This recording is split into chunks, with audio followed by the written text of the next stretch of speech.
বিরতির পর স্বাগত। দীর্ঘদিন যাবৎ রাস্তার বেহাল দশা, সংস্কারের কোনো উদ্যোগ নেই, তাই বাধ্য হয়ে এলাকাবাসীরা সড়ক অবরোধে সামিল হয়েছে। ঘটনা সোনামুড়া মেলাঘর সড়কে। জানা যায়, একদিকে সড়ক সংস্কার, অন্যদিকে প্রতিনিয়ত ধুলোয় নাজেহাল হচ্ছেন সেখানকার খাবার দাবারের দোকানপাটের মালিক, অন্যদিকে এলাকাবাসীরা। প্রতিবাদে সোনামুড়া মেলাঘর সড়ক অবরোধ সামিল হয় এলাকাবাসীরা। সোনামুড়া থানাধীন রাঙ্গামাটিয়া এলাকায় ঘটে এই ঘটনা।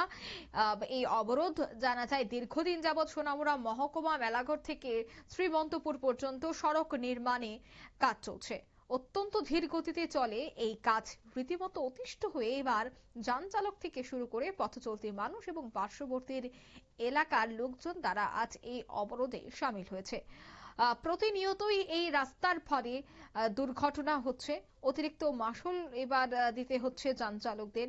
যে কোনো সময় যানবাহনের দেখা যাচ্ছে গোলযোগ, পাশাপাশি সড়ক থেকে ওঠা ধুলোয় রীতিমতো বেগ পেতে হচ্ছে আশপাশের লোকজনকে।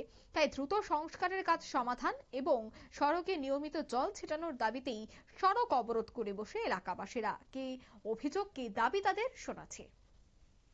জনগণের ভালোই করতেছে 100 বার, কিন্তু এখন যে পরিস্থিতি আজকে 10-12 দিন খুবই পরিস্থিতি খুব খারাপ। এখানে আমরা উন্নতির দিনে অবনতি বেশি হচ্ছে, বাচ্চারা অসুস্থ হয়ে পড়তেছে। কি কইতে মানে কচ্ছপের গতিতে চলতেছে কাজ? হ্যাঁ, খুবই মানে খুবই আস্তে আস্তে কাম চলতেছে। আজকে মানে আইছে মানে 1 মাস কোনো কই জানা, এটা কোনো খোঁজ খবর নিতেছে না তারা। এখন কাজ চলে না, একদম টোটালি বন্ধ, বাচ্চারা বন্ধ অসুস্থ। আপনারা শুনলেন তাদের বক্তব্য। দীর্ঘ প্রায় 4 ঘন্টা পর সোনামুড়া মহকুমা শাসক হবেন্দ্র কামরে চাকমা ঘটনাস্থলে যান এবং কথা বলেন অবরোধকারীদের সাথে। পাশাপাশি তিনি সমস্যার সমাধানে উপযুক্ত পদক্ষেপ গ্রহণ করা হবে সে কথাও কিন্তু জানিয়েছে। তারপর এই পরিস্থিতি স্বাভাবিক হয়। নিয়ে নিচ্ছে ছোট্ট একটি বিজ্ঞাপন বিরতি, সঙ্গে থাকুন।